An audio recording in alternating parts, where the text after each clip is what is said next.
high school. He's the head football coach. We're going to get him to just open up and kind of tell us about what they're expecting this season, the goals that they had this summer, and just hope he give us some good feedback. And Coach Fresh, how you doing today, sir? Good, man.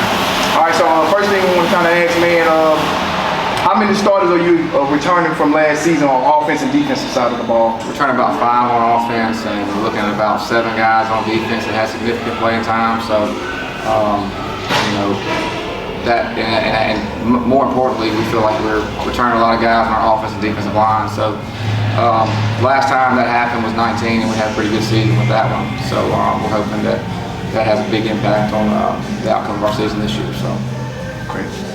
Well, first, who did you bring with you, Coach? I brought Demarion Fillmore. He's a two-way player for us this year.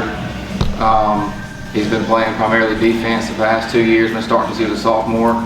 Has over 100 tackles in his career. Good many tackles for loss and a couple interceptions. Took Norwood. Chris Norwood goes by Took. Had over 1,000 all-purpose yards for us last year, and saw some pretty significant playing time as a sophomore as well. Both are going to be seniors. So Took also played a lot of defense for us in the spring. So you know, we look to have him on that side of the ball some this year as well. So. Your district is pretty wide open this year. What does Biloxi have to do to get itself in position to be in the playoffs by the end of the year? Yeah, I think you're looking at about 6 teams in our division that are all capable of making it, and pretty much the same thing last year. I mean, you know, we were 2 plays last year away from making the playoffs. You know, we were on the 6-inch line at Harrison Central, didn't get in. That was one opportunity right there we missed, and then another one we're playing Pascagoula, and I think we got them on 4th and long to win the game, and we had a couple of DBs trip up, and ball lands into a receiver's hands wide open, and just happened to be their fastest player, and he took to the house, and that kind of ended our hopes last year. So we had a lot of close ones last year that could have gone the wrong way. I mean, could have gone either way, but this year I think it's kind of the same thing. You're looking at about 6-7 teams that can really get in the playoffs. So it's going to take some good coaching on my part, obviously, and we're going to have to limit the mistakes, and hopefully we get a little luck too as well. So those little moments where, you know, the ball bounces the wrong way, do you feel like you guys have taken steps to kind of close those gaps up and not make those mistakes? Yeah, you know, they coach us hard, man. They coach us right, so we don't make those mistakes in game, and try to go hard at practice every day. Can you talk to me about your quarterback situation as well, having to replace Delvin Bailey? Who has stepped up, and what can we expect from him? Yeah, I mean, the guy right now that we're going to start with is Zach Marlin, who's really done a really good job for us. We started really working hard with him since January when we knew DLJ wasn't going to be returning to us, and you know, he had a really good spring and goes out the spring game. We had a lot of fireworks against Gaucher in the spring game. I think he threw for, we only played a half against him, we threw for over 200 and 2 touchdowns. So he played really solid. We put up 28 points in one half, and given that we didn't play special teams as well, so there was no special teams played in the game. So we felt really good coming out of the spring, and the main thing we wanted to do this summer was just kind of make sure we held it together, you know, and we've done that. So we've got a lot of good athletes, to be honest with you.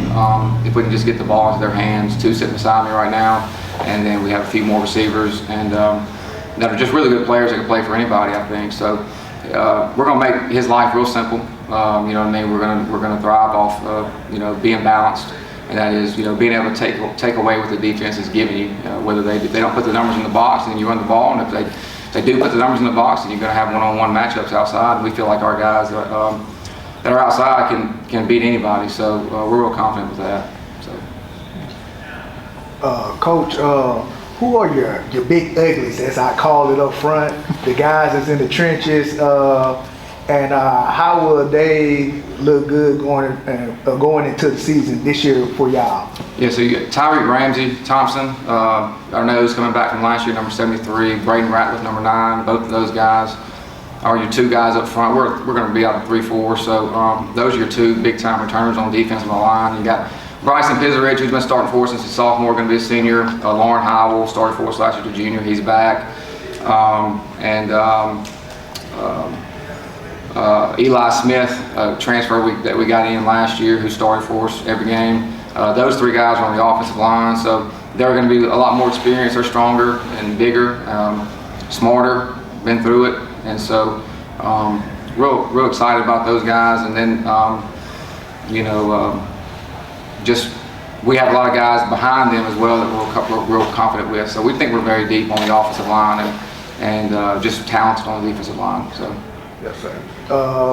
I noticed that you said about Mr. Fillmore, he's going both ways. Do we have any other players on your team that will be doing the same thing for this year? And this might be something new going into the season or not, you know what I'm saying, for Biloxi? Yeah, this is definitely new, and the biggest thing is, generally when you're coaching a 6A school or a bigger school, you really want to try to limit the amount of two-way players you have. Historically, is what you want to do, because everybody else is not playing two-way players as much. When you get to the deeper in the playoffs and stuff like that, and you got guys who are really well rested, and so when you're playing guys both ways in a 6A game, you're having to bring so much effort. Whereas, no disrespect, but I've coached at a two-way level before, and DBs can kind of take off on plays because one team may be predominantly run, so they ain't got to worry about, they just go out there and kind of hang out, and so they're not exhausting much effort. But at the 6A level, you got to play every play extremely hard when it comes to fitting up the run from the front end to the back end, and then on the offensive side, receivers got to block and run, so it's a lot of that. But we just have a lot more urgency this year. We're just going to go out there and we're going to, and we feel like we've just got such talented guys at certain spots, so we want to utilize their talents, and we want to try to figure out a way to prioritize what they need to be playing that week. So, like a guy like Dede McGee is one that you're looking at receiver. But he's also, you've watched a lot of Biloxi football games. He's been starting for us as a corner since he was a freshman, and now he's gotten bigger and physical, so we're moving more to outside linebacker. So, you kind of have to look at each game. You're playing against a really good offense, you're going to need him on the field. You're not going to want to take him off because it's going to hurt you if you do. And but at the same time, and if there's way, you got to find out where can I rest him this week. Can I rest him more on offense? Can I rest him more on defense? But when the time comes, when you need to play and you need your best guys on the field, you want to be able to put them on the field. So that's kind of what our thinking is behind it. But at the same time, you got to take care of them. I think it was, Fillmore. Just for instance, we moved him to where he's playing some running back, slot receiver. He comes off the field against Gaucher after the first drive, in the spring game, and we were going to start him off on the offense, but he's winded because he's been having to chase one of the best receivers on the coast at Gaucher. I can't think of his name. Kid just been it all for him. But he's having to chase that kid around all freaking game long, and when you're doing that, they're all throwing teams, so it's hard to get him rested enough to get in there and play. And so you got to find ways to prioritize those two-way guys, but we're going to figure that out from week to week, and want to make sure that, like I said, when it's crunch time and you need to play, you got to get your best players out there. So. Yes, sir. Coach, I'm going to have the last questions. Giving every coach 10 minutes, man. Okay. First of all, I appreciate you coming again, representing Biloxi High School, which is a prestigious high school. Mm-hmm. Great program that you're running over there. Last question, I want to know what kind of offense you're going to do. What are y'all going to run? Yeah. How y'all attacking defenses? Yeah, so we've always tried to be multiple, regardless of what you see and what formations you're seeing us in every year. And you kind of go and look at what you have personnel-wise.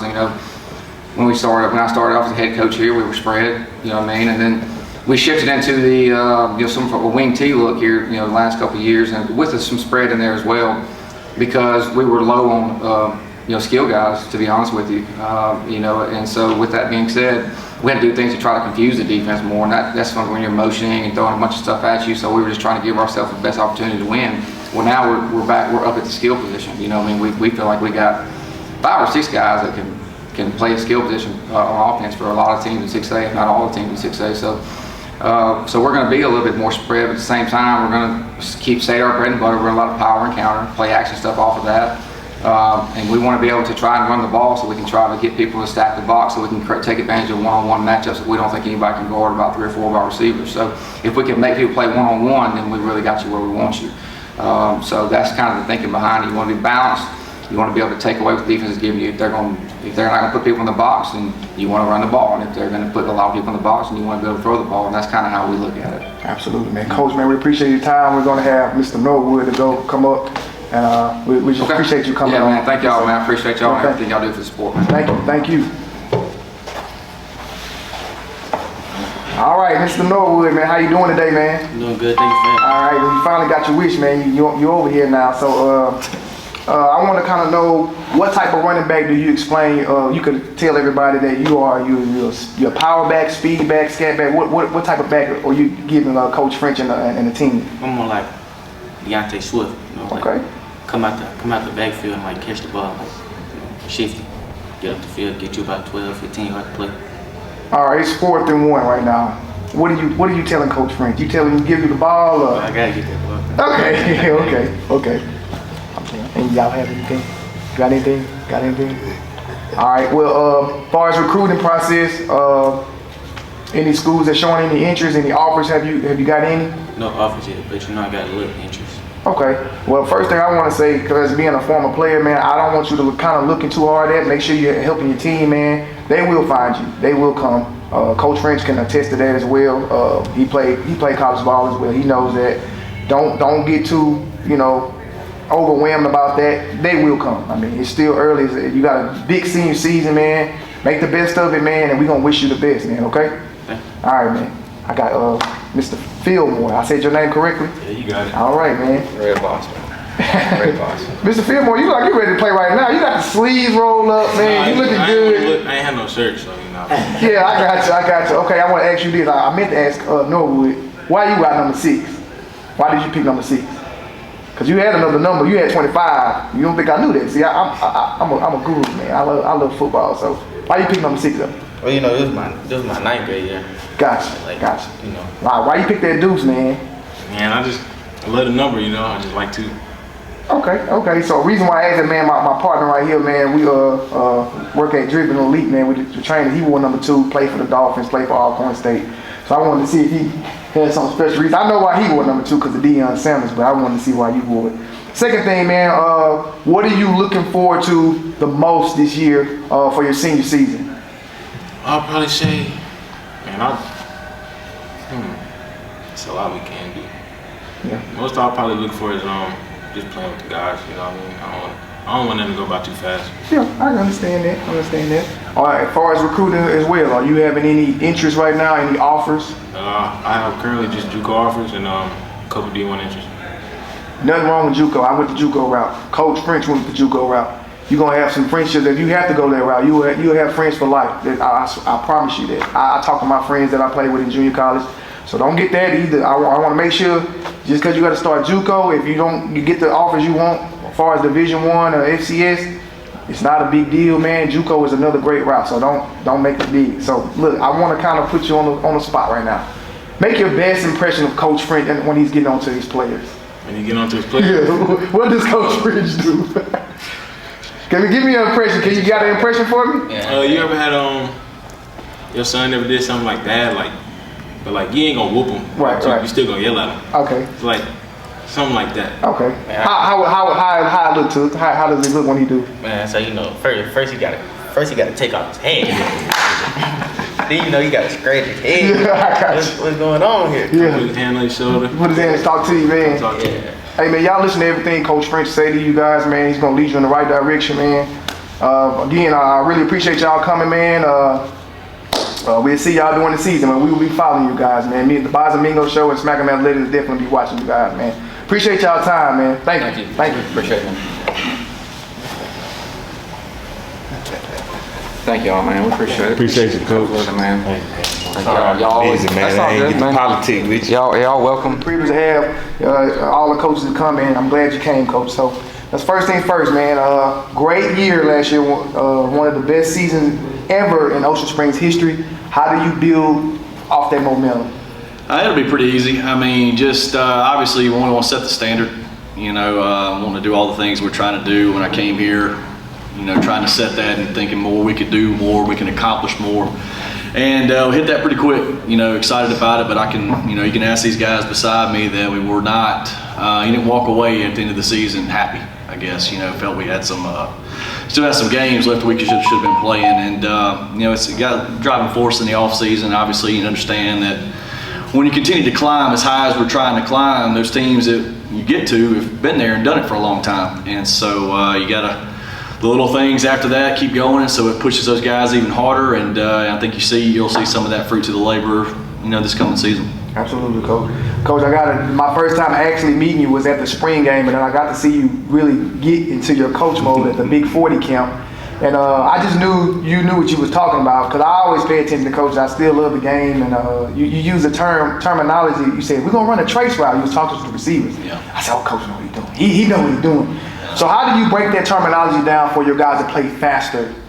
Without complicating, complicating the offense. Yeah, no, the biggest thing, we get into our program, our kids, you'll sit there and you'll watch them and say, quarterback, what defender are you reading? Well, I'm reading that guy over there. No, we don't talk like that. We talk our terminology. You're reading the field safety, you're reading the boundary corner, you're reading the outside linebacker, that kind of thing, the Sam, whatever. And so we just train them up in the off season and understand what it is we're talking about, try to define those things pretty clearly. That way, when we get on the sideline during the game and we're trying to speak, we understand exactly what we're saying, and everybody understands that we're on the same page and we understand what's going on, where the 3 technique is, shade, and all those different things, blitzers. And so they get into our terminology. And then the other thing is, years ago when I came from college football down, I made the mistake of trying to do those things, and it just doesn't work like that. You don't have the meeting time that you have with the high school kids that you do in a college. And at the end of the day, those kids are 20 years old, and these are not. And so you have to kind of take the things that are applicable, that can give you an advantage, and then you also have to do the things that are easy to execute as well. And so I think we found that balance in our offense over the last several years, and it's been good for us. And we have smart kids too, so that helps. Absolutely, you can say field corner, boundary corner to them, they understand. So that's real cool, man, because some kids kind of go over their head a little bit, but that's fortunate that you break it down to their terminology, Coach. Coach, first, can you introduce who you brought? Yeah, I have J.P. Coulter here, a returning all-state receiver for us. He's kind of a jack of all trades. He returns punts and kicks, and he'll play some defense as well. And then I have kind of the stalwart of our defense, Keyshawn Thomas. He's a 3-year starter for us, kind of a bell cow for me. As a guy that I depend on a lot to give me the pulse of our team. And he's a linebacker for us now, trying a new position from the defensive line. But both these guys they're ballers. They're good players. Can you talk about the addition of Eric Moore and what impact he could have on the defense? He's done a big good job. It's funny. Him and Keyshawn here. They're staying side by side in our 3-4 defense. They look like twins. He does a really good job of complimenting. Yeah, they're pretty good together. And they kind of the biggest thing for him is he's kind of getting into the terminology of what we do, educating him as a football player a little bit to understand how we play, and the technique and reads and keys and all those different things. But he's got a lot of promise, and we're really excited to have him. You've got the star power, the big names, but last year in between the gaps, you got big seasons from sophomores. Can you talk about the impact the developmental impact that has helped Ocean Spring? We start from the bottom. Our 7th and 8th graders, they all run our system. They lift the same way we do, and it's all built into specific stages on how we build our offense and our defensive schemes. And we try to take what we can do from those developmental times to get up here. We put in our culture there at the 7th and 8th grade years, and 9th grade and all that stuff. And so now you're starting to see a little bit of the fruits of those labors come in with these young players that have been playing for us a lot. And we had a bunch of them last year that really did good, and then they're going to continue to develop for us.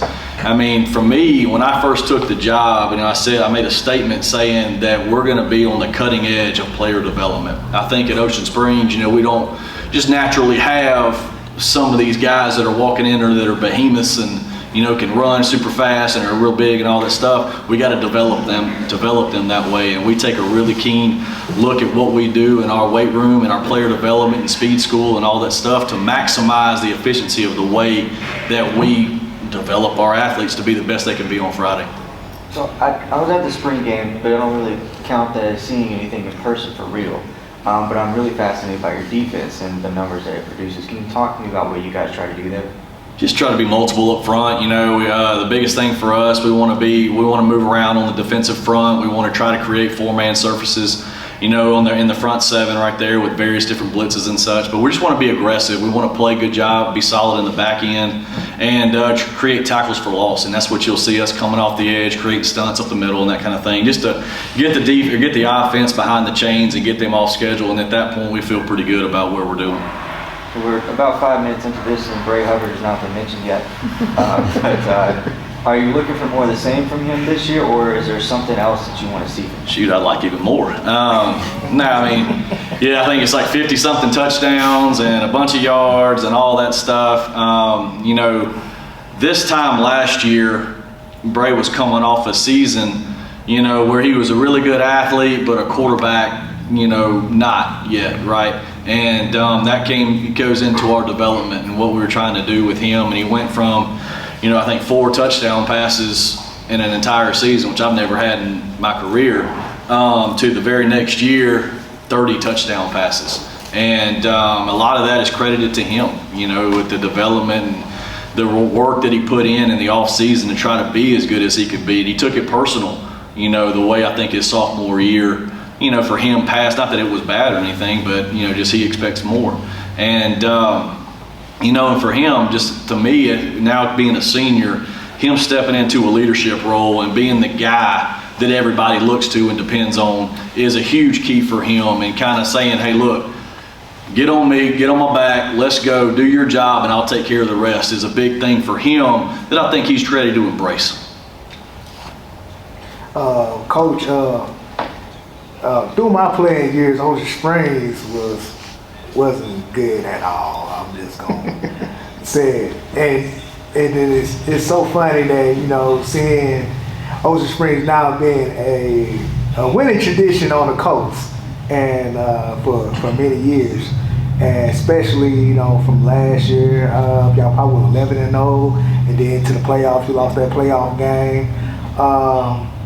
How do the players approach this season? Is it championship or bust? I wouldn't say necessarily championship or bust, but we have our eyes on it.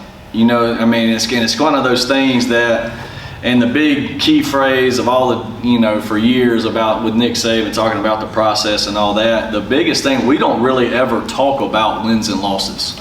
Does that make sense? It's about, you know, kind of getting into each day, and it's so kind of cookie cutter or whatever, how you say that, but it's so intricate in the way we knock it out is trying to make sure that our guys are focused on relentless effort and an incredible attention to detail about every single thing that we're doing, because, and I say the phrase all the time of, we have enough talent to win, but we don't have enough talent to win on talent alone. So it's all these little things that you're working in, you know, within the scheme or within the workout or within your mental mindset, the way you approach the workout or the game or the practice, to do those things, right? And I think that once we take care of those, if we master that stuff, I think that at that point, that's when you start getting into the championship model.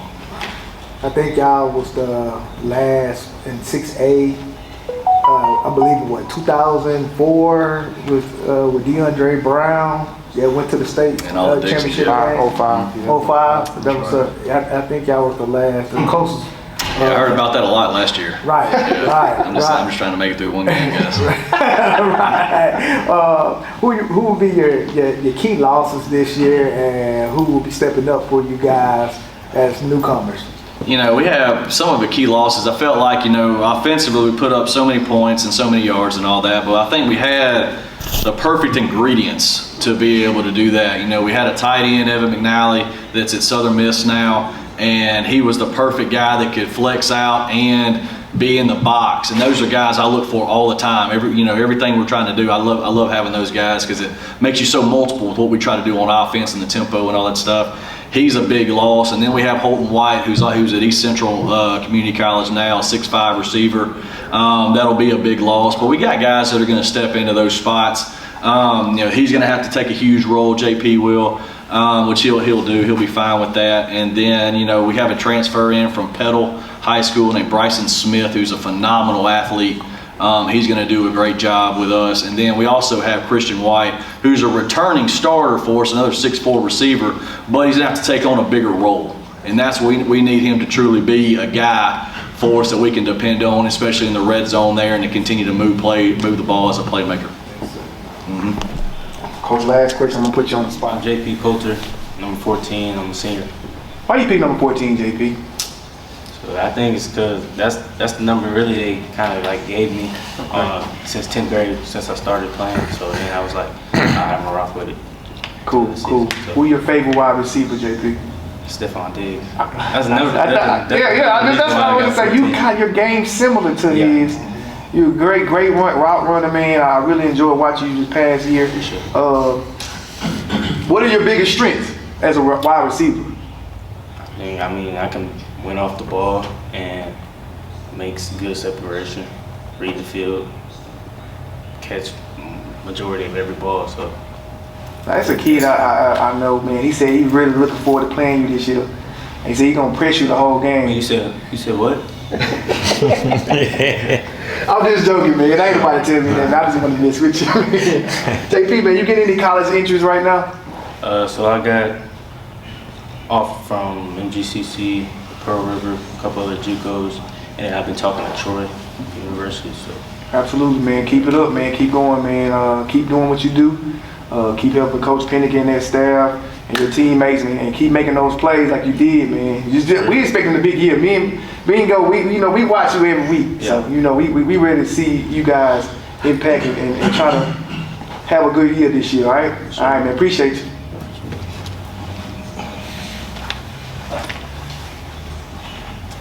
How you doing today, sir? Doing good. Man, my name is Keyshawn Thomas, number 13. Okay, why you pick 13? It's a traditional number. Come on. I just moved from D-line, so feel me? I got moved down, so I just gotta keep it. Keep rocking with it. I got you, man. What positions you playing right now? Just inside linebacker, but just moving all over the field. So outside, little edge rusher, little something about everything, You multiple, man. I love that, man. You good help your defense out. So which one you think you better at end or at linebacker? I say in. Okay. I'm just a little undersized, but I can get the job Yeah, you still done. get you don't let them linemen get their hands on you. Nah, I'm too quick. You dead, they get their hand up and their chest is over with, man. You can't do that. All right, Coach Pennick mentioned you and Eric Moore playing backer, man. Me and Bingo went over there and watched you guys play this spring against Theodore and Picayune. You guys do look good together. I gotta be honest, man. I don't lie, man. Really looking forward to see what you do. How do you and Eric feed off each other when y'all on the field?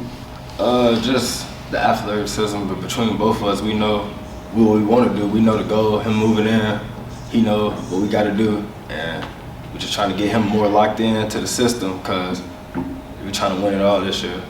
So basically, that's it. Last year y'all had probably one of the best years of the school history.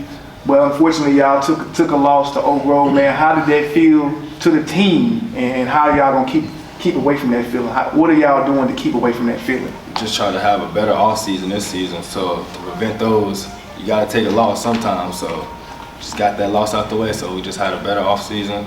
Just come back the same mindset next year. Man, appreciate the time, man. Thank you, man. That's all we have for you, man. And thank you for coming. Appreciate you. Yeah. Derek Jenkins, Coach Todd couldn't make it today. Assistant head coach, excuse me. Let me be right. Assistant head coach. Coach G, how you doing? How you doing? Doing well, man. Doing well, man. Good to have you, man. Glad you came today, man. First of all, man, how does it feel to be, at St. Martin now? You're back home on the coast. How does that feel for you? Man, it feels real good. Being at St. Martin, man, a program that's on the up. Well, we're coming up, man, rising up, man. I'm very excited to be a part of the rebuild. I know things have not been going well over there, but now it's our time now. Our kids are bought into the new culture, new coaching changes, new coaching staff, the new culture, things we're implementing over there. And so I'm very excited to be a part of it. Absolutely, Coach Jenkins, man. What would you be the defensive coordinator or offensive coordinator? What's your main role? Defense coordinator. DC. So how you gonna run your defense, Coach? What we expect to see the St. Martin Yellow Jacket? Hey, man, listen. Number one, we're going to be physical. We're gonna be very, very physical, man. Fast at the point of attack in our fronts, man. We try to be as multiple as we can be. We don't try to lock ourselves into one particular front, man. Whatever we feel like can get us through a game or can give our opponents some trouble, we're gonna try to run it. So we try to be as flexible as we can be, man. Flexible, hard-hitting, man. Discipline is the number one, though. Discipline. Very, very. We're going to be disciplined this year. Not too many offsides, not too many 15-yard penalties. We're gonna toe that line on being physical and those 15-yard penalties. We're gonna try to toe that line as tight as we can toe it. Don't do no behind the game, coach. I'm just joking, coach. I'm just joking, man. I'm really looking forward to seeing St. Martin, the new St. Martin, as like Coach Ty and Coach Jenkins.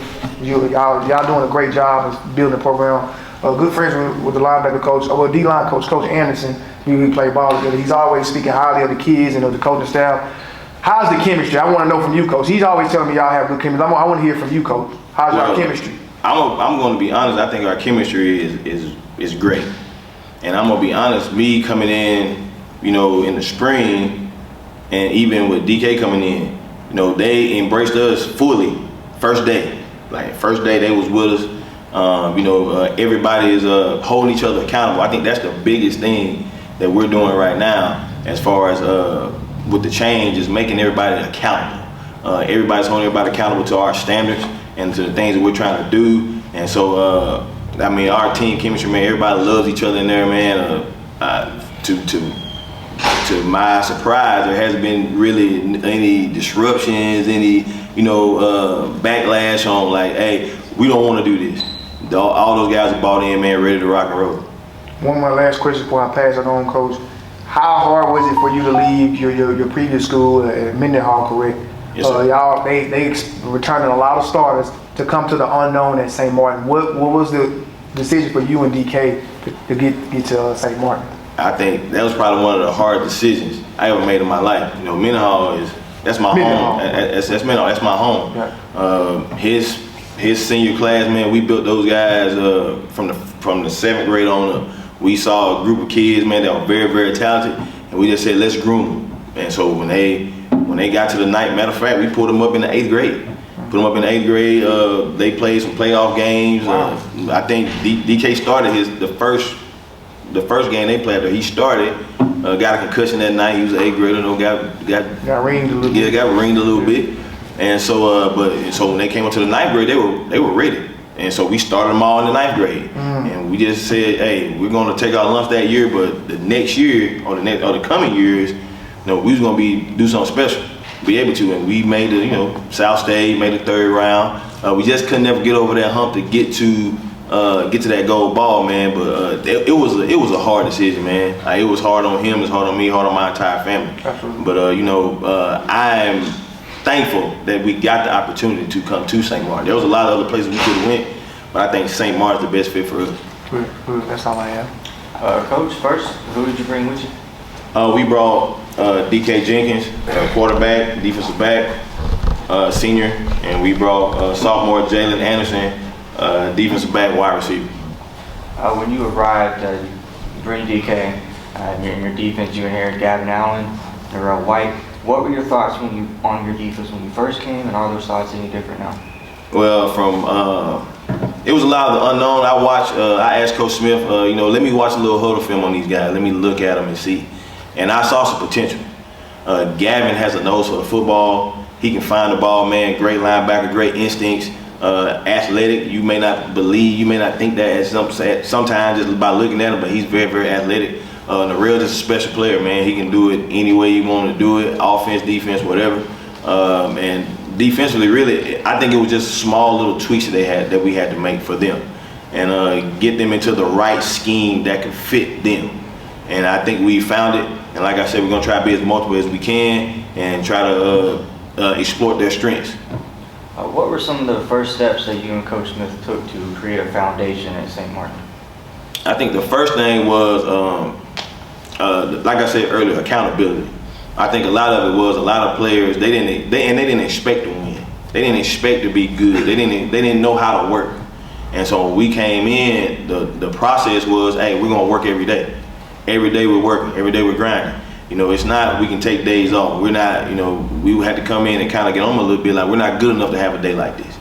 We have to be better. And, we try to just set that standard and stick to it. And, and luckily, man, those guys really bought into what we were selling. But accountability, man, they're holding each other accountable. We're holding them accountable. And even them holding us as coaches accountable. So everybody's holding everybody accountable in the building. And we're just trying to just make it happen. Coach, how many returning players I got come back on the defense and offense end? Oh man, to be totally honest, I'm gonna be frank with you. I watched film on them last year, but I watched it, but I didn't necessarily watch the players, like try to keep up with the players, because what I didn't want to do is going in with a preconceived notion, like I know what he is by watching film. So I just said I'm gonna go in, man. I'm gonna watch the film, but not, worry about who's coming back. But we have Gavin Allen coming back. He's a sophomore this year, started as a freshman. I think he had like over 90 tackles last year. Romaine Grant at defensive end, he didn't start, but he had a lot of playing time. Tykeven Wells at nose guard, he's coming back. I think those are the returning starters that I can think of right now. But like I said, all those guys had some minutes last year, and they had some good film to put on, and so that we could watch. And I mean, right now, really, we're a young team. A lot of our guys, when we graduate this class this year, this senior class graduating this year, our entire team, for the most part, is going to be back. All the key parts, Narelle, Jalen, Tykeven, Gavin, Noel Estrada, who was a 9th grader last year, is going to possibly be a starter for us this year at inside backer. Landon Weber, he's probably going to be one of the more special kids that we're going to have on our team as far as on defense. And so, I mean, I think we got something special at St. Martin right now. Who will be your key players on the offensive end? Oh man, I mean, just by me, well, I got to start with our quarterback. I mean, to be totally honest, he's a special player. I don't tell him that often. I don't tell him that often. There's a reason why you don't tell him often? Yeah, he's my son. I gotta live with him, so I can't tell that every day. But nah, he's what's gonna make us go. I mean, for the most part, everybody that's on offense this year, they were there last year. So we insert him, put him in. Now you will see a better Narelle. You will see a better. We have a running back by committee, so whoever our running back is will make them better. Our offensive line, he'll make them better. Like, he is a team first player, man. He just makes things happen out there. A true leader, in my opinion. Not because I'm his father, but just because I think he's a real natural leader. Offensively, I think we have the capability to put up some points, put up a lot of points. But it just I don't necessarily focus on that. It's my job to stop people. Man, one last question before we let you go, Coach. This is more personal for you. How does it feel to, coach your son? We mentioned in DK. Man, you see Coach Prime at Jackson State doing it. You got a lot of high school kids had their dads being their coach. How does that feel for you? Honestly, to be totally honest, it's probably one of the greatest experiences I ever had in my life. I'm gonna be for real. When he was born, I always dreamt of this moment, like dreaming of coaching him and we run this thing together. And I'm gonna be honest, the setting was supposed to be Mendenhall. That was supposed to be the setting, but we're in St. Martin and we're living where we at, man. But like, he's a great kid on the field and off, man. Very coachable. We don't blur that line between coach and dad. When we on the field, I'm coach. When we off, I'm dad. And so, man, it's been an honor and a privilege to coach him, just to watch him do some of the things he's accomplished throughout his career, man. I'm hoping and praying that he can continue on, because like I said, I told him this year, let's just have fun. I've been a drill sergeant for like 3, 4, 5, 6 years now. His whole life, basically. Yeah, I've been a drill sergeant. So now, like, senior year, man, let's let you know what to do. Right. So let's let our hair down, man. Let's go have fun, man. Let's go win some ball games. Appreciate you, Coach Jenkins, assistant head coach at St. Martin. Thank you for coming, Coach. Man, appreciate you.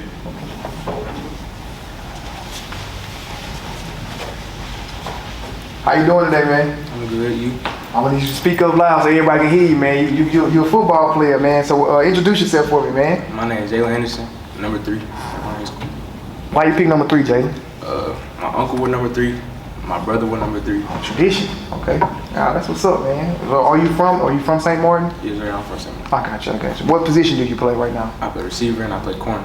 So what are you learning for one of the best receivers in the country, Norrell White? What are some things that he's teaching you because he's older than you? What are some things that you taken from his game and applied it to yours? Being more physical, better route running, and having better hands, of course. So what's the kind of chemistry that you and DK have? Now, he came in the spring, you played last year, you did a pretty good job last year. How are you getting on the same page as your quarterback? Well, for starters, first day he got here, we already started running routes. And we run routes all the time. I think all of our receivers have great chemistry with DK. That's good, man. What are some of your personal goals that you have to help the team get over this hump that St. Martin is trying to do? Just be coachable, be able to like lock down my side, make sure that no catches are allowed, catch every ball. So you play both ways? Yes. Oh, okay, that's what's up, man. I like that, man. Be an Iron Man. First of all, man, appreciate you for coming, man. You got any college coaches, college offers and interest right now? No, sir. It's gonna come. You keep working, man. Keep working. Thank you. Appreciate you. Appreciate it.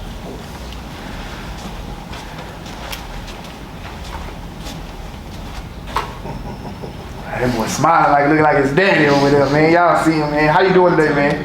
Good, how you doing? All right, man. Can you introduce yourself for everyone? I'm DK Jing, quarterback. I ain't no quarter, I'm a football player. I got you. I like Class that. 23, I'm a senior this year. All right, man. DK, what number you wear? I'm 15. You pick that number for any reason? You can say a traditional number. Gotcha. He would. Yeah. But I want to make it my number. Okay, we're gonna find out this year. You got the opportunity to show Daddy that's your number now. Right. Who's your favorite football player and who's your favorite quarterback? My favorite football player, I like watching Lamar. Just, he got similar game, similar play style. Hairstyle. Yeah, that too. Now my favorite player of all time, I have to say, I like Terrell Owens. T.O. That's a good player, man. He was a great player. Man, I want to ask you kind of another personal question. There's two of them. How hard was it for you to leave your friends at Mendenhall, man? Man, it was hard. It was real hard.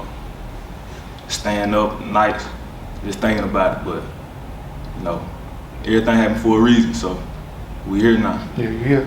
Your friends good with you? Yeah, y'all good? Y'all ain't got no beef? We cool. Yeah, that's all that matters. As long as y'all still cool, that's all that matters. Yeah, okay. So how does it feel to play for your dad, man? Your dad being there, watching you grow as a player and as a young man. How does that feel for you? Oh, it's great. Just being around him all the time. Like you said, it's a difference between on the field and off the field. So we on the field, you know, I don't talk to him. He defense, I don't talk to him unless I'm open. But you know, real competitive. You know, it brings us together, make us closer. Absolutely, man. So you playing both sides of the ball as well this year? Yes, sir. Playing both sides. That's what's up, man. Do anything to help your team win. You got any college interest from any colleges right now? I got a few JUCO offers. Good. John, Colin, Pearl River, a few more. But that's really it. Yeah, keep working, man. There'll be many more to come to you, man. DK, man, appreciate you coming, man. We're looking forward to seeing you play this year, man. Appreciate it. All right. Coach Archer, man, what are you looking forward to for this year for your team, man? How y'all gonna do and bounce back from last season? I wouldn't even call it a bounce back. I just continue building on what we started last year. Last year we played, came out, finished 8-5, first round of playoffs. Played a lot of people. Got a lot of guys coming back this year, so we're just ready to get back on the field. It's until Monday. We've had a good summer, good off season. You know, we started school early, so we've been in school about 2 weeks, kind of got all our team together. We know our guys are. We got them in place, so we're ready to rock and roll come Monday. Coach Archer, man, me and you met, so you've been a friend for some years now. We was all learned under Coach Justice, man. Any advice that he's given you over the years since you've been the head coach? And one thing I got, man, you got to be tough to play this football sport. And, you know, we tried this, way we worked out this summer. We want to be mean. We're going to be big up front. We're going to feel like we're going to be whatever we want to do on the field, we're going to do it. That's our mindset. Absolutely, Coach. How many returning starters you have on both sides of the ball from offense and defense? That's kind of a trick question for us. You know, we got 6 on both sides of the ball, but we probably got 10 guys that can start because we played a lot of young guys last year that can go. You know, I know offense we got two 6 true starters coming back, defense 6 true starters, but like I said, we got the guys on both sides that played a lot of ball last year that's ready to go. Coach, first, who did you bring with you today? I brought my quarterback, Jacob Palazzo, and receiver Tavares Henshaw. All right, the pandemic year was kind of a hard reset for your program, and then back to the winning ways last year. Where in that trajectory are you guys at, and what's the vision going forward? We come to get what's ours. That reason tired of belonging to Gulfport. I mean, I don't want to be arrogant, but that's what we come to do. We come to take back what's ours.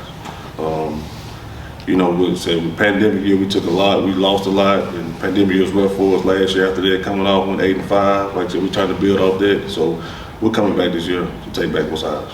The district is largely wide open this season too. I mean, what does your team have to do to take what's yours? We're gonna play Alabama football. We're gonna play tough. We're gonna play fast. But the most thing we've been stressed about, we're gonna play together.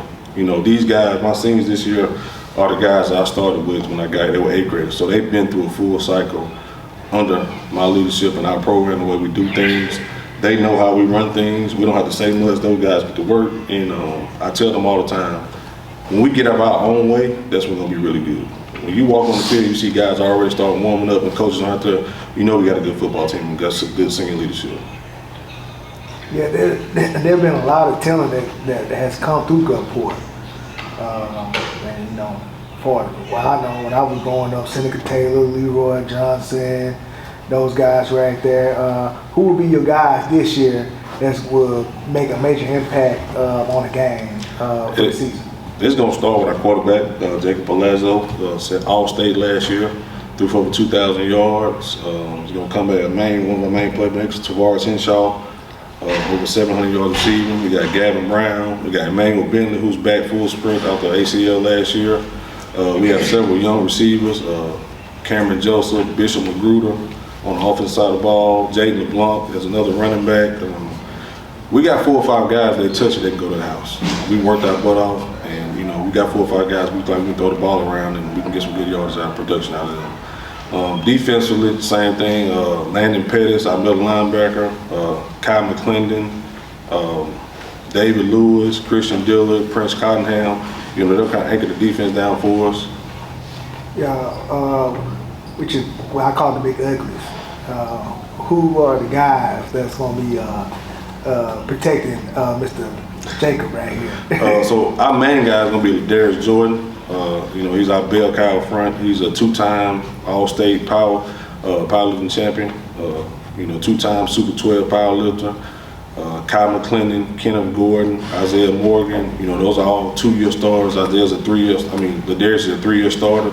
So we're gonna be anchored by those guys up front, the big uglies as you call them. Coach, I got one more question, and I always like to talk about the arch rival, man. I know y'all probably don't like talking about them, but you know, that was a crazy game just to see in the environment. You know, that many people coming out, you know what I'm saying, seeing that game. I know I ain't get the chance to ask Ashton Sundry, but man, who run the city of Gulfport, man?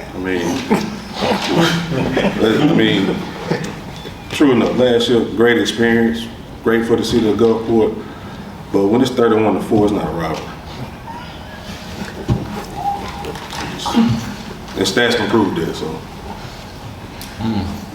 Okay, we're gonna follow up with what kind of offense you gonna run this year, Coach? We're gonna defensive spread still. Throw it all over the field. Defensive, how y'all gonna attack, Coach? We're gonna be multiple. You know, we got the guys that can go. We need to be in the 4-front 1 week. We can do that. We need to be in 3-front 1 week. We can do that. We got the guys to do both of them.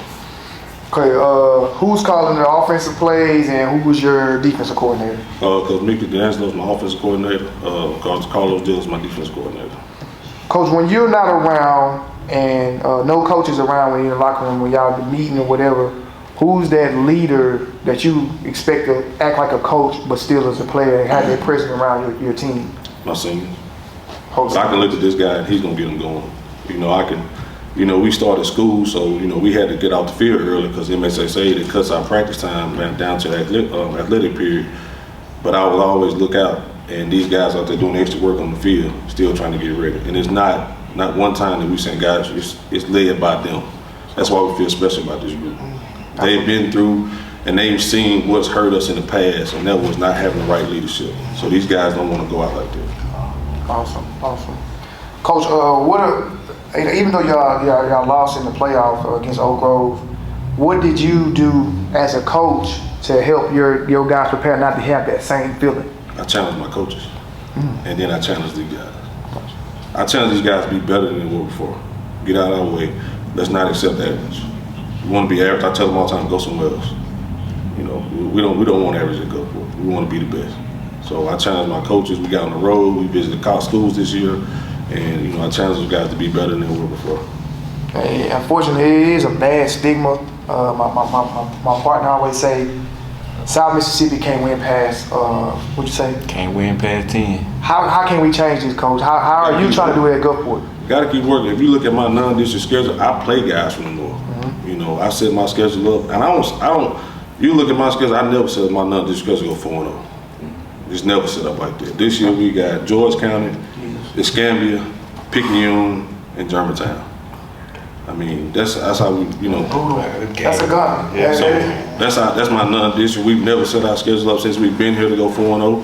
I believe you don't get nothing out of that. We want to be tested early, and if we're not tested, we're gonna put a letdown. We get in the district. So you feel like that always set the measuring sticks for your team to see what are y'all going to be like for district play. So that makes a lot of sense, Coach. Yeah. I know Coach Justice used to do the same thing. Yeah. When we played, remember the year we played South Panola, all of Meridian, we had a brutal schedule, man. If you take away the COVID year, the teams we lost to have always made it farther than us in the playoffs. Before COVID, we had lost 4 games, and those 4 teams had all won state championship that same year. In 2 years, we lost 4 games, and all 4 of those teams won a state championship. So we're not losing to the people. If we lose a game, we're supposed to lose that game. Okay. Those are the teams that win the state championship, and that's what we want to be. Absolutely. Y'all got anything else? Coach Archie, man, really appreciate your time, man. Definitely looking forward to seeing what Admirals do this year. I am an alumni, so I'm not gonna hide it. You're my friend as well. I don't hide it, man. I always want to see you do well. And we don't try to be. We're at Gulfport. We're not trying to be arrogant, but when we set a precedent, you look over the last 12 years. That district title has been in Gulfport 6 of those 12 years. So that's what we expect. And I tell these guys all the time, we expect to win district. Right. But we're trying to get, like you said, and I've heard them talk before, we're trying to get past that stigma. We want to beat the Oak Groves and Brandon. That's what we want to be. So we expect to win district down here. And we're going to get back on track doing that. This ain't going forward. Absolutely, man. Absolutely, Coach. Y'all got anything, guys? Coach Archie, man, appreciate you, man. Thank you for coming, man.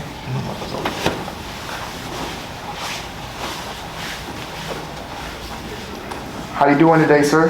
I'm good. How are you? Could you please introduce yourself to everyone, please? Yes, sir. Jacob Palazzo, quarterback, number 3. Gotcha, man. Jacob, why you pick number 3? Because I remember when you was in middle school, you had 10, right?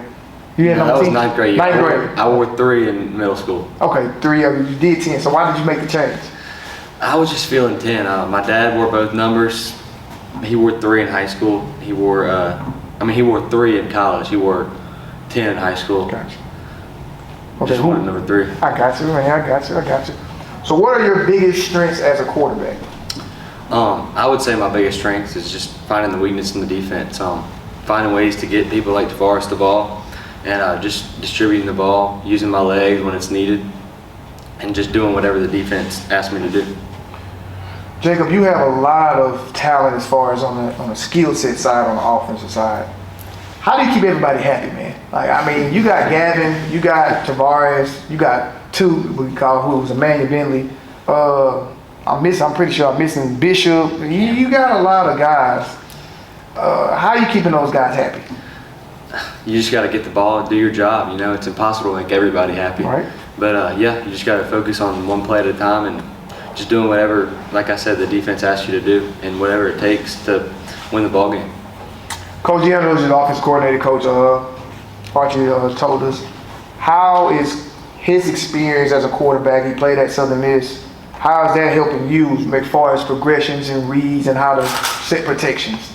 That's a good question. It's awesome playing for Coach D. Coming in the meeting room every day, I'm excited I'm excited to see what plays he's drawn up. You know, he's constantly watching games, deciphering the other team's defense. So yeah, it's awesome to see what he has in store, and it's really helped progress me as a quarterback. Absolutely, man. When I played quarterback at Gulfport, Coach D'Angelo, his dad was my coach, and Coach Mickey, Coach D used to come down when he was on breaks. He was always helping me with reads and how to look off the safety and stuff. I'm pretty sure he's doing the same as well as you. Yes, sir, no doubt. So you got any college interest from any schools right now? In baseball, just JUCOs, and on football, I've been on a couple of visits: Tulane, Ole Miss, Southern Miss. Awesome, man. Awesome, man. Keep working, man. Keep striving. Keep playing multiple sports, man. And set an example for the guys in the program.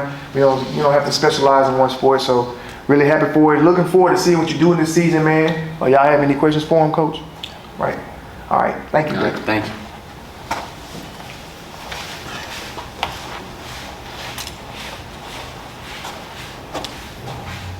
How you doing today, man? I'm good. So is there any reason why you wear number 4? Yeah. Yes. It's tradition. It's my pops and my brother used to wear it. Yes, So. sir. Yes, absolutely, man. Yeah, introduce yourself so everybody know who you are, man. I'm Tavares in shop, number 4, wide receiver, go for it. Good, man. Good deal, man. So what are some of the personal goals you have this season to help your team go to that next level? Well, first, my goal, I want to hit 1K. 1K receiving yards.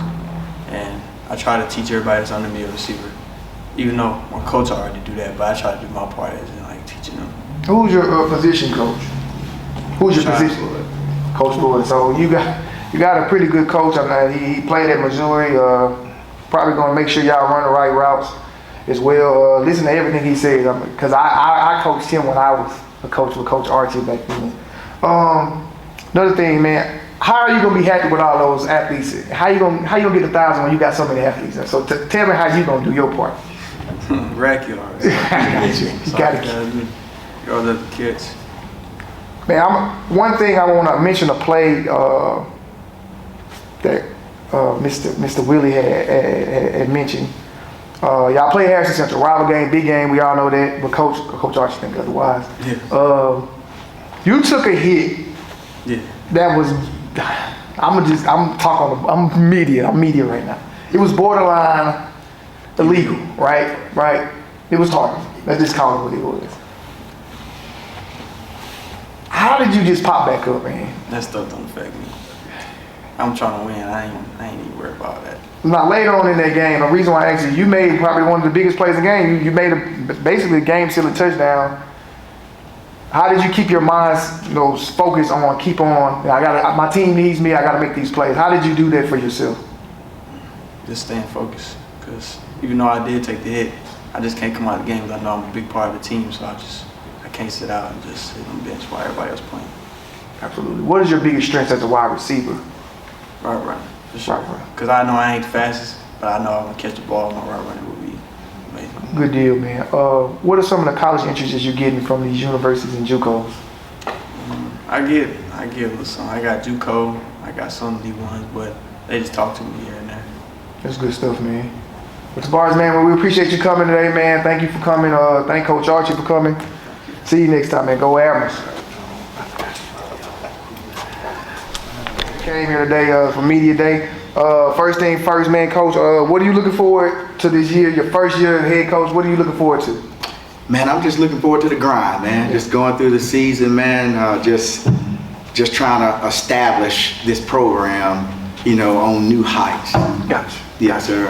Absolutely, man. But your experience from Oak Grove, Coach Barr, was it, some guys, any advice that he's giving you? Man, I've pretty much catered my entire career off Barr. I was with him for 16, 17 years, man. The man is like a father figure to me. He calls me all the time now. We talk all the time, man. He is more of a guy that teaches me how to establish relationships and how to build a program the correct way. Just having that mentality of mentoring these young men. X and O's wise, honestly, man, Barr never really coached the entire time I was at Oak Grove, man. Like, he left it all to his coordinators, and we did our job as assistant coaches, and man, I mean, he controls the environment, and that's what I believe in also. All right. Absolutely, Yes, sir. Coach. Absolutely, Coach. I'm gonna pass it on to you guys. Coach, first, who did you bring with you today? Man, Christian Turner, quarterback. Christian been starting for us. I think I started him as a freshman. So he's been at it for a while. And this is Kerryon Jones. He's one of our up-and-coming safeties, one of the better athletes on our defense. Yes, sir. You don't really want to talk about defense, so I'll answer some questions about it, man. What do you do on defense? Man, I really believe in being aggressive, man. I don't put a lot of faith in high school quarterbacks being able to make like really difficult throws. So I want to put pressure on the quarterback and just see what he's made of, man. I'm gonna make him make those difficult throws under pressure. And then, I love playing zones, so I can be pretty multiple, disguising defenses. You don't want a defense, you don't want a quarterback. You don't want it to be easy for him. You don't want him to look out there and see you playing cover two and his coach has already taught him where to go in cover two. You want to confuse him. So with the confusion and the aggressiveness, I feel like our defense is going to be very successful this year as long as we continue to progress. Now, do you feel like that philosophy has actually helped your quarterback in practice? Yes, it has, man.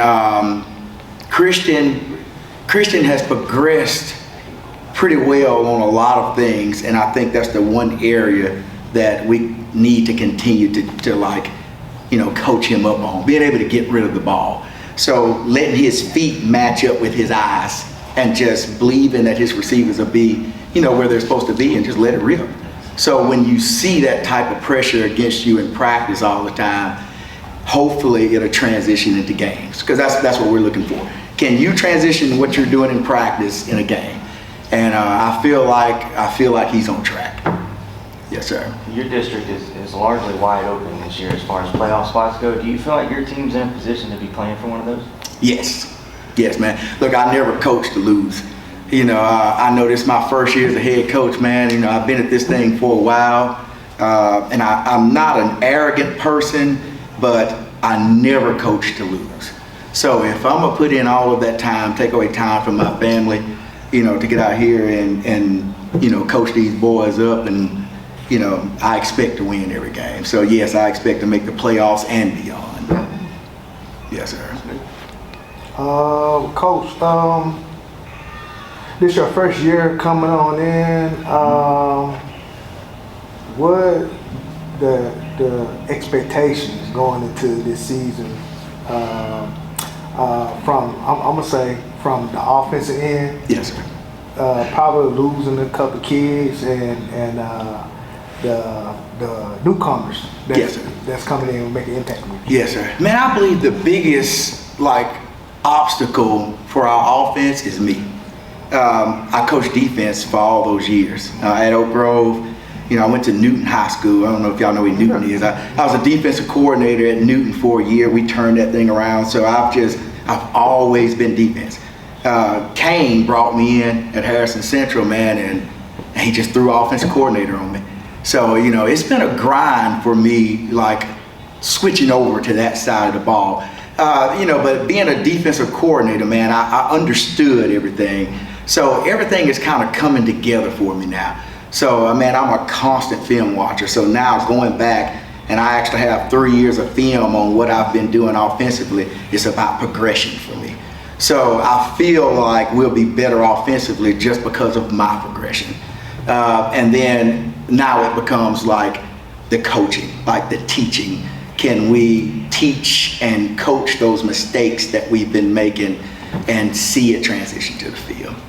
Yes, sir. Also, I would say for the guys that's in the middle, that set the tone, the trenches guys, the big guys. Yes. Who are the guys that's going to lead the pack and help protect my guy right here, Christian Turner? Yeah, man, we're pretty fortunate, man, to have all 5 of our offensive linemen come back. Oh my. Yeah, and they are huge.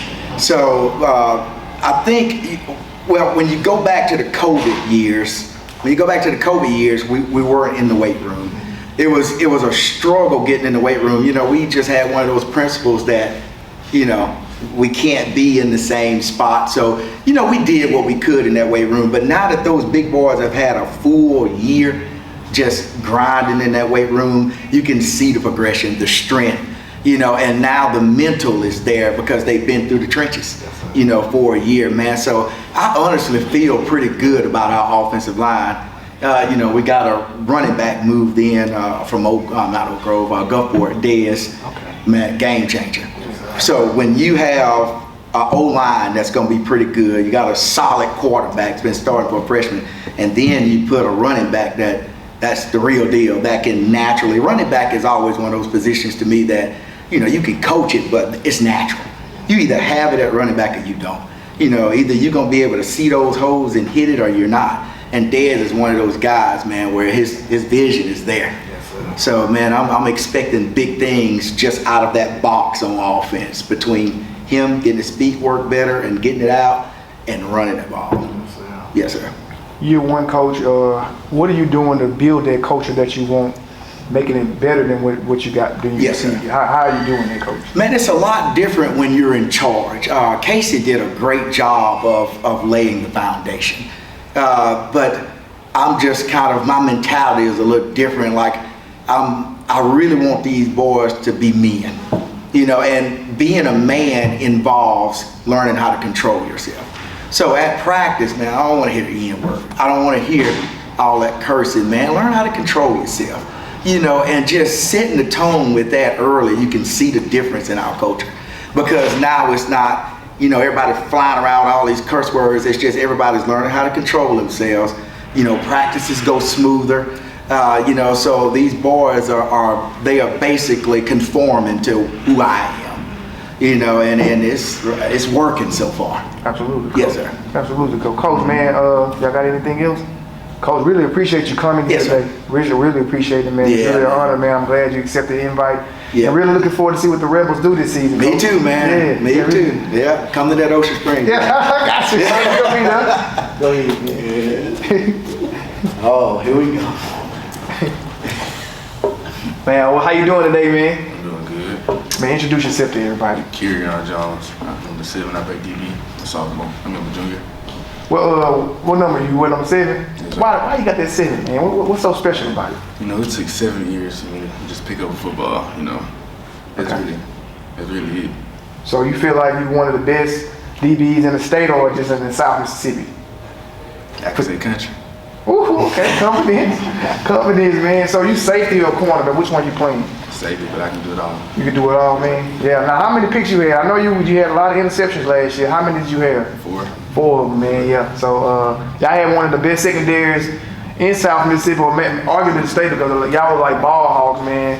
With my boy Trevion, and y'all had him, Dean, and then yourself. Y'all really did a good job, man. What are y'all doing now to continue that success? You know, you just staying focused, taking advantage of this offseason for real, because it's really long. You know. Yeah.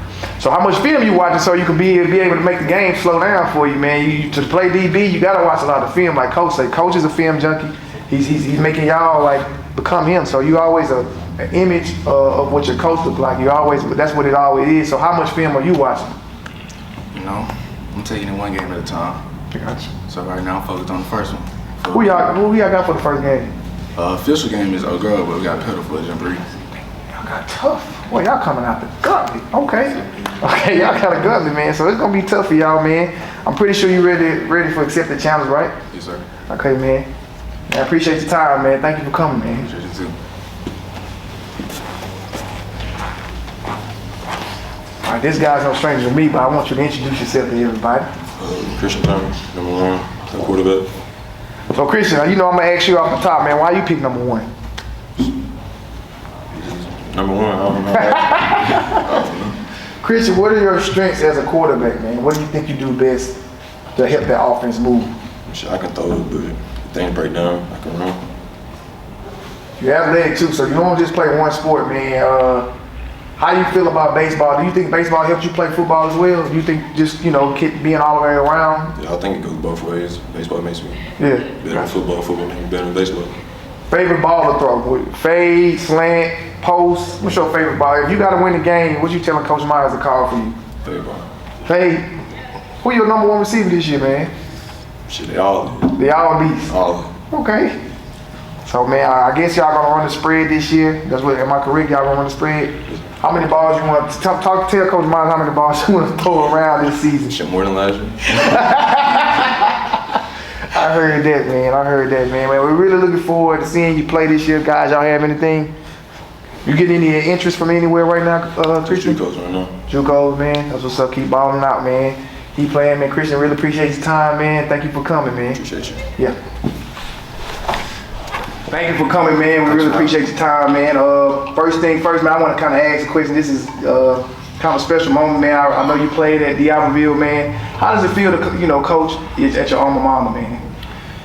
It feels, honestly, if I'm, without getting too, I guess, deep, it honestly Get deep, man. We want the truth. We want some real. It's what I was born to do. From the moment that I was, on this earth, I feel like every experience, both good and bad, was for me to be exactly where I'm at, doing exactly what I'm doing. So, not to be too, but, if Nick Saban walked in right now and offered me his job to swap with him, and I know he never would, but I wouldn't. So, and that's just the plain and simple truth. Absolutely, man, Coach, man. Congratulations for this getting that job as well. So, how many returning starters you guys have for the Warrior football? How many y'all have returning this season? I have one returning starter, yeah. And that's my quarterback, Gage Peterson. And he actually was out about 6 games of last season. He was the starter. Got injured versus Moss Point, broke his collarbone. Was out about 6 games. And by the time he came back, we were primarily a running team. So, and so I have 0 returners that have made a tackle, and I have, out of our top 4 rushers from last year, I have 0 returning. So, Coach, how do you adapt? How do you address that? Because we all play the game. So, how do you address that and let the kids know, hey, we don't have any experience, but we can still get the job done? How do you pass that message to the kids? So, something that I have thrived in my entire career is in development. So, unlike any other level of football, high school football requires more development than any other level. So, and I told my kids this the other day, and it's just the truth, but on every single level of football, you can recruit, except for on the high school level. Even like I coach my sons in Pee Wee, and we, hey, who's your boy, man? Talk to your guy, man, get him out. So, I mean, we recruit on every level, but in high school, you can't. So then development becomes the #1 thing. And that's just something that I have, and again, God just ordained me, but I love to develop kids, which led to the powerlifting success. But I think I just bring an extra energy and juice to the off season than most coaches do, because where they thrive is Friday night, right? So I'm ready to get out there Friday night lights like most people, but anybody can get jacked up at that time. Where you can ask all my kids every single day, I try to be as consistent as I can possibly be. I don't care what I have to do. Get extra sleep, drink extra caffeine, but the development level is where you thrive, in high school. And so that's where I went to work. I mean, and honestly, from the moment that Coach Dolan stepped off campus, I didn't know I was getting the job, but I worked as if I was. So I just tore into it, and so our kids are not the same. They're not the same physically, and they're not the same mentally as they were last year. So, and at the end of the day, that's all I can ask for. Absolutely, Coach. One more question before I pass it on. How does the offense and defense look? This is your show now. How does that look for D'Iberville Warrior football? We are going to be a traditional D'Iberville Warrior team. Okay, so any time that D'Iberville has thrived, it's been with a strong run game. It's been with a strong defense. I mean, I was a part of the greatest statistical defense in the history of the state of Mississippi. Wow. So, is that 02? Yeah, 02? Yes, sir. And I played on both sides of the ball, and we had a great running back, obviously, but we won because our defense was great. And so when it came down to it, we allowed less than 7 points per game. We had 5 shutouts. We only allowed more than 7 points in 1 ball game, and that was in the second round versus Gaucher. And I talked to Coach Nelson the other day. That was my season. Was that you? So, that was pass interference also. They scored 26 points on us. I mean, it was like an anomaly. But anyway, so no, but defensively we we thrived, and so defensively is where we'll win ball games. I mean, bottom line. So. If we have a great defense, we'll win games, and that's where we want to work, and so we've got to be better, and we've got to get better, and we've got to get experience as quickly as we possibly can. So we have worked our tails off. So. Okay. Coach, first, who did you bring with you? So this is Gage Peterson, so my starting quarterback, and I guess, and I was asked this the other day. They said, "Well, how many return starters do you have?" I said, "1," and they were all like, "Well, what position is it?" I said, "Well, quarterback." They said, "Well, if you had to have one, it'd be that one," and that's the truth. So, that's who I have here, and to my left is Zion Abraham. So, Zion is my starting tailback, and he can do it all. I mean, he's a great basketball player too. And, and last year he was really coming to his own. To be honest with you, he was probably our best running back last year, and was really starting to really hit his stride. And then against Petal, he had a devastating injury to his hip that ended the season. So I'm blessed to have him back. And then kind of Colton Shazo kind of ran it from there. But our offense really kind of. I'm not going to give him on. I'm sorry, you didn't ask me that. But that's Zion Abraham, and that's Gage Peterson. We want you to get into it, Coach. Coach, you didn't list anybody for OC or DC, so how is your coaching staff set up? All right, so I'll have a new defensive coordinator, and offensively, I'll call the plays. So, but defensively, Coach Maurice Gowdy, he's a coach NATO, played it. Pascagoula, coach at Moss Point, he's very familiar to the coast. He was a head coach at Northeast Lauderdale. Recently, he's got over 20 years experience. And so actually, to be honest with you, it was a former teammate of mine that was the defensive coordinator before, who stepped out for family reasons. But we actually, as far as, I guess, leadership experience, we sort of upgraded there. So, and so that'll be who runs the defense for us. So. So you love to develop, that's the part of the job that you love. This situation, it looks like the most challenging developmental situation personally I've ever seen. How do you even begin to tackle that? One day at a time, you know what I'm saying? And I know that sounds like, well, that's coach speak, but you eat an elephant one bite at a time, climb a mountain one step at a time. And so each and every day I embrace it. And I'm gonna tell you the truth, in my interview, my superintendent asked me the same exact question. He said, how do you tackle that? And I said, our guys are not untalented. They're just unproven. And I looked them in the eyes and I said, much like me. And so I've got to prove myself as well as a head coach. And so really, to be honest with you, we are together in this journey. You understand what I'm saying? And so every single Friday night, we're going to go out there together to prove myself and for them to introduce themselves and to prove themselves each and every Friday night. And so that's how I've just, one day at a time, you know what I mean? You can't solve it all in one time, and you got to do it little by little. One returning starter, but you gave me 4 names, I think, on the paper. So who do you see right now that you think is going to make a name for themselves by the end of the season? These 2 guys aside, I have a 3-tag named Kendrick Morris he sat aside. We had a group of 35 seniors that did everything right, for 3 years. So. They earned the right to play. They showed up every single day. They worked hard, and so the kids they stayed healthy, and so the kids that were behind them didn't gain Friday night experience, even though on most teams they probably could have, And so Kendrick is one of those guys that flourished. He's shown up to every practice regardless. He knew he wasn't going to play on Friday night, but he still showed up every practice, and then now it's like what I have inherited is a group of guys that are like, Coach, please coach me. Please work me. Please give me reps. And so for me as a head coach, and I'm fired up and ready to give reps, they're ready to receive it. And so Kendrick is that guy that I think will probably emerge as, somebody who may surprise people. Coach, been watching the program.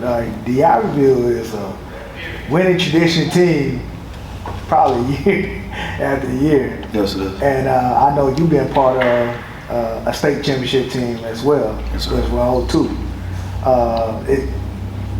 Like just hearing you said no returners, it got to be a little bit difficult. But one thing that I should say about the program at D'Iberville, it seems like y'all always find kids to step up inside the program and just have a winning season every year. And I know it's your first year, but you're familiar with the program and stuff like that. Yes, sir. Who would be those guys let's go with the defensive side. But since, you know what I'm saying, D'Iberville is based off on a defensive program that stops a lot of teams during the season. Yeah. To be honest with you, I don't know. You know, I mean, until you kick off on Friday night and the smoke clears, you know, and I want to mention all of them. You know what I mean? Like I want to mention all 11. You know what I mean? All the guys that will contribute, because I think that all of them have the capabilities of doing just what you just said. I mentioned Kendrick, but I could probably go down the list and say why I feel like this one's going to probably stand out to you, or that one's going to stand out to you. And as a coach, I mean, I think every coach in this room would probably admit that there are kids every year that shock you. You know, I didn't expect that from that kid. And so for me to say one kid or a couple of kids, it would be difficult. But I will say this: I know that our community expects to win. I know that our administration expects to win, and I want to follow that up with saying that I had a friend of mine say the other day, like, man, you know, the community expects us to have a win season. And I said, yeah.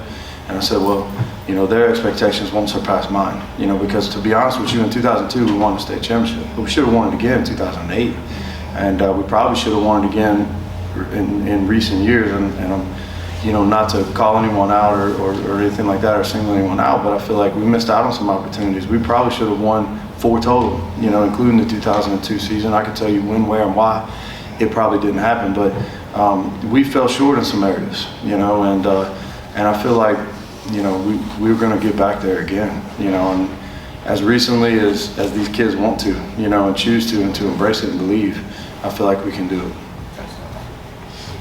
Well, Coach, man, we really appreciate your time, man. We love everything what you're doing for D'Iberville and the community. Glad you came here, man. I really appreciate you. Yes, it's really an honor for you guys to come here at the media day, and we really appreciate what you're doing for Thank you for what you're D'Iberville. doing as well. Thank you, Yes, man, sir. Coach. Coach, we're gonna have our quarterback first.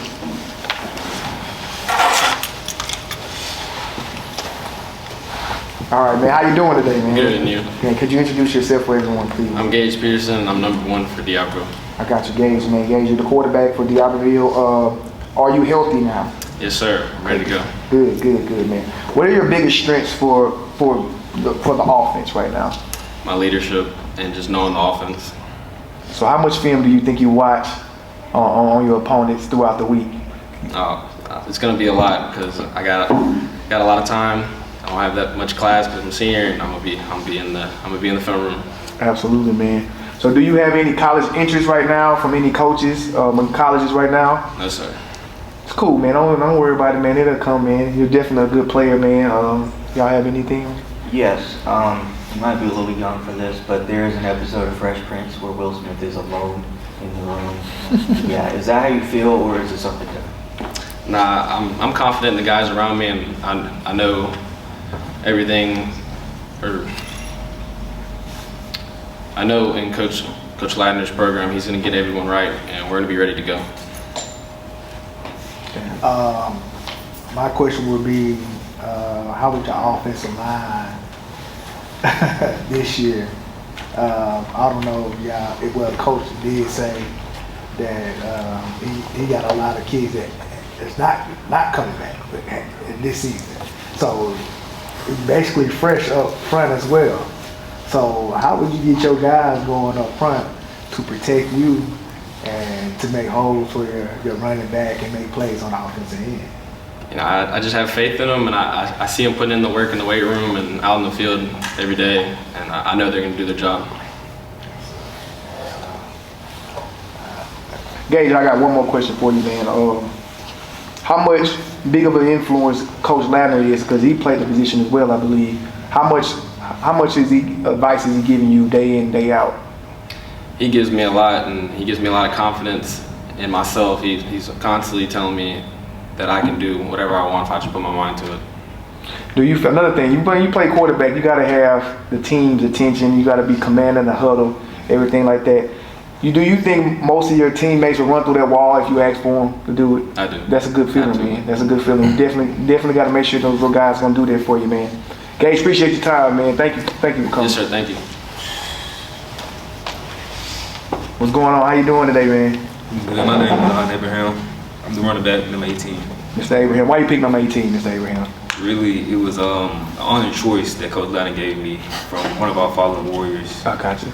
Way back, so. Cool, man. That's a good honor to have, man. Understand that. You do some research on it too. Why he gave it to you, man. So, what's your strength as a running back, man? Coach speak very highly of you. I want to know what you think your strengths are. I believe my strength is my vision. Like I can see the hole and hit it real hard. How many times do you think you're gonna get the ball a game? I believe. Ask Coach, man, Coach right there, man. All you gotta do is just ask the coach. He told me a whole lot. So Okay. a whole lot. Absolutely, man. Y'all do run. It's a power trap type team. I'm an old school guy. I like either spread or power. Any way to win the game, man. What's your favorite run type play that coach calls when you know it's your number? What play you like to call? You don't got to say the play name. You could just say power trap. Which one is it? Toss? Which one? Toss. Because you get to beat everybody outside. Yeah, you sound right. That got anything? Oh yeah, coach has a powerlifting coaching background. I mean, how much an impact and influence does he have on strength and conditioning program? Oh, he has a lot of it. Like he really he doesn't put it on us, but he put it on us to get in the weight room and get stronger and faster and make sure that we are healthy and conditioned. That's it. Are you getting any college opportunities, college choices? No, sir. Don't worry about it, man. What year are you? It's last year, senior. Last year. You got ball out. Somebody gonna come, man. Ball out, man. Appreciate y'all for coming, man. Appreciate you. Y'all move Warriors. Go Warriors, man. Go Warriors. All right, we got head coach of St. Patrick High School, Coach Trey Bailey. How you doing today, Coach? And the athletic director. And the athletic director. And he wears two hats at St. Patrick, man. Coach, thank you for coming, man. We're gonna close us out tonight for this media day, man. Really appreciate you taking the time out tonight. Let's get right into it, Coach, man. How long have you been at St. Patrick? That's the first. Well, can I say a few things first, and then we come back to all that? Yes, sir. Is that okay? Yes, absolutely. I'm gonna take it over a little bit. Okay. Is that good? Yeah, go ahead. The first thing I think it's important as we're coming into the season. We had 3 student athletes lose their lives this week. A young man at Brandon High School and 2 young men at Germantown and Madison Central killed in a car crash. So I just want to say prayers for them first. I worked in Rankin County schools before moving down here and taking the St. Patrick job. So I know the area and the people. I know everybody's hurting really bad. With Germantown and Madison Central, I've got a nephew playing football there. He's a 9th grader at Germantown High School this year. So when I read that, I thought about him, and life's short. Life's short. So I just wanted to say prayers for them, while I had a platform. Absolutely. A little bit about us, and I'll come back to you. Yes, sir. First day of school today. Like you said, I'm the athletic director. I'm also the director of operations. I'm over transportation and maintenance. I'm a school administrator, on top of being the head football coach. So, a great first day of school. St. Patrick's at capacity for the first time in history. We're at 625 students, so we're full. As you said, athletic director. I'm over all athletic programs. I wanted to make this pitch. The last 2 years, we've been the All-Sport Award winner. 2 years ago for 2A, this past year for 3A, we're the only school on the Mississippi Gulf Coast to win that award the last 2 years. They pick one in each classification. Wow. And really, we're the only one south of Jackson to win it the last 2 years. So, as athletic director, I'm pretty excited about that. Yes, on top of that, all of our teams, every team averaged a 3.0 GPA or higher. The last 2 years, our school ACT average is at 26. We have some wonderful young men and women. This is my 4th year as the head coach. Took it over in 2019. A little bit about our football program. I'm sure everybody knows the history of St. Patrick combining Mercy Cross and St. John after Hurricane Katrina. When I took over in 2019, we had less than 50 kids, 7 through 12 in the program. Less than 50. Entering the 4th year this year, we're going into Monday with 54, 9 through 12, and over 90 kids in the program. So we've been building along with the school. The school's about 495 when I came in. And so we've grown about 130 students. We've essentially doubled our football program within that time. So, and that's important for where we're going. Over the last 3 years, we've had 8 players sign college scholarships. Our largest signee right now, he just signed with Southern University as a long snapper out of Mississippi Delta Community College. He'll be in Tiger Stadium, I believe September 10th maybe. Does that sound about right? Yeah. And then I've got a center at Co-Lin, who's one of the top JUCO linemen in the country going to a sophomore year. So we do produce some pretty good football players at St. Patrick. Like I said, the 2022 season, 54 players 9 through 12, 34 of the 54 are 9th and 10th graders. We may be the youngest team in the state. We may be percentage-wise, we may be the youngest team in the state. Returning 6 starters on offense, 5 on defense. Some of those guys are two-way players. Our captains for this year are Thomas Salome, is a senior running back. He has already been offered this summer by Division III school, Centenary College. I do think with some more film, he'll get some more offers. Captain John Michael Moran is a senior offensive lineman, defensive lineman. Junior Bretton Desher is a D-end, outside linebacker. John Hay is a 6'1", 190-pound linebacker for us. He's one of our captains, and Austin Lee, who's a senior defensive end. Those are our captains for this year. And then coaching staff real quick. Ted Williams will be our defensive coordinator. Coach Williams once stayed as an assistant at D'Iberville back in 2000, 2001, 2002. Yeah. Don't let them know I messed that up. Kevin Burdine will be the defensive backs coach. William Burke will be the running backs coach. Doug Peterson will be the receivers coach. Curtis Owen is our defensive line coach. Sheldon Black is our offensive line coach. And Coach Black's been around a long time down here. Everybody knows that name. Warren Davis is the wide receiver and defensive backs coach. And Coach Dave Gantz, he's been battling pancreatic cancer, but he's winning that battle, and he'll be my assistant head coach. So this is the most excited I have ever been to coach a group of players. Wow. So I wanted to throw all that out there, and then you can kind of fill it in. That's the most, which is good, man. Yeah. That was pretty great opening. I love it. I actually liked it opening. To kind of give us, you look like SEC Media Day for a second. I had to turn around and look. I said, wait a minute, Coach Bailey, where you at? You up here talking like Coach Saban. Coach, with all that being said, I just want to kind of talk about your uniforms, man. The Notre Dame look, man. I never just. What are the concepts? Who created that concept? Are you aware? Like who said we're going to be like the Fighting Irish? Like I'm not real sure where they determined that when they combined the schools. I thought it was really interesting when I took the job here, because I played at Greenville St. Joe High School in the Delta. That's where I'm from. We were the Fighting Irish, and so I thought that was a really neat.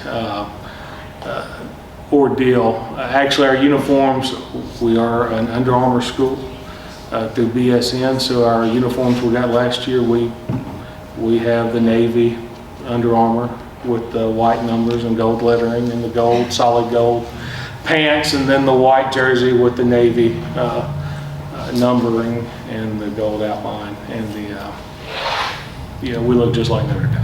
So the only difference is last year I didn't have the decal on. I put the decal back on this year, so to represent the school. Coach, you're playing independent schedule. Correct. Right. What went into that decision? We're the youngest team that probably in the state. It's important that we grow the program and that we grow the guys that we have. We were a 2A team. We made the playoffs 2 years ago for the first time in 10 years. The year before that, my first year there, was the second best team the school's ever had. Through graduation and through building from 7th grade up, we're extremely young right now. Also moving into 3A, we were in there with Jefferson Davis County and West Marion and Seminary. The combination of being so young and trying to grow on top of where we were going, we decided to go for independent for a year.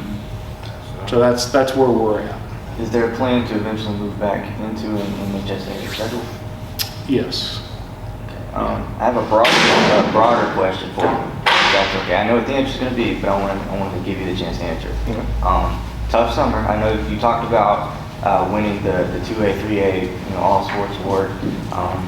Your championship winning track and field coach retires, and the Crash brothers are out of the basketball program, and your football team goes independent. Is there any concern over athletic relevance in the short term on the coast and the state? No, there's not at all. I really believe that the athletic program is stronger this year than it was last year. You gotta understand, we won the All Sports Award, winning 1 state championship. My first year as AD, we won 4 state championships. The group of athletes that we have this year, while young, I think collectively in all the sports combined with the year of experience are going to be very good in all of the sports. And I think, and I'm going to tell you something, we're going to be pretty good at football. We're young, but this is the most athletic group I've coached. And there's some pedigree in that 9th grade group. The only thing is they're 9th graders. So it's a growth process, But their parents, they're children of fathers who were Division I football players in that group. And we're going to build them up the right way. And I said this when I took the job. I was asked when I took the job at St. Patrick, how are you going to recruit? I said, I'm going to recruit the 6 feeder elementary schools that feed into St. Patrick, and we're going to build it from the 7th grade up. And that's what we've been doing. That first group's 10th graders now. And that second group's 9th graders. So I'm doing it the natural way. Absolutely. We're expecting, I'm ready to see what that culture building is, what they like to call it. You're definitely on the right path, Coach. So did you get any backlash going on an independent schedule? Because it was welcomed. Okay. It was welcomed. Okay. It was welcomed. And any decision that you make, obviously, as a head coach and athletic director, you're sitting, you're there with your principal and your assistant principal and other members of the leadership team. We're not worried about what everybody else thinks. We're worried about what's best for St. Patrick. Absolutely, Coach. And we made the decision, that was it. Absolutely. Willie, you had anything? Coach, man, like you said, you killed it. You killed the interview, man. Really enjoyed it. Thank you for coming, Coach. I know it was the first day of school, man. You took the time out of your busy schedule to spend time with us. Really appreciate it, man. Really humble and really glad that you came. Thank you. Look forward to coming to St. Patrick and getting some video content, take pictures of the players and giving them a platform using our platform to give them national exposure. Looking forward to it. Absolutely. Go Irish. Go Irish. Go Irish. Thank you, Coach.